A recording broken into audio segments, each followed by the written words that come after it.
Goeiedag.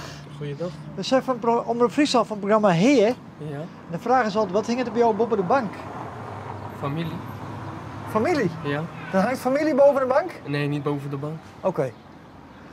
Maar ja, nee, dat is de vraag altijd, wat er boven de bank hangt. Ja, een foto van de moskee. Oké, een foto van de moskee. Ja. Mogen we die misschien zien? Ja, tuurlijk. Hallo. Hallo. Kom binnen, zullen we maar. Wat is die druk? Ja, het is suikerfeest, hè? Oh. Even op bezoek bij oma. Oké.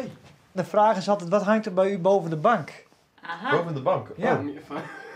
Nou ja, je bent in een huis van een moslimachtergrond. Ja. Bij boven ons hangt daar de Mekka. Ja, oké. Ja. En jullie zijn op een heel mooi moment gekomen. Ja. Het is suikerfeest, het einde van de Ramadan. Willen jullie wat te drinken? Wil je met een stukje baklava, hè? Zo, ook nog wat Fries erin? Ook nog eens een beetje Fries. Ja. Dan pruttel je wat terug. Ja. Dus het is feestjoerd. Ja, het is feest. En dan komt de hele familie wat bij elkaar. Ja, lekker even wat eten en drinken. Wij komen niet uit Friesland, hoor. Nee? Nee, Rotterdam. Rotterdam. Dus je Fries is niet heel goed waarschijnlijk. Ik ken helemaal geen Fries. Nee.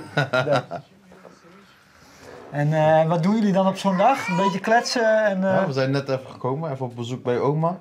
Even koffie drinken. Zodat we de ouderen ook niet vergeten. Ja. En hier zie je de foto van de familie. En dat is oma van vroeger? Ja, dat is oma. Dat is zij. Ja. Zo ongeveer 50 jaar geleden. Kijk, wacht.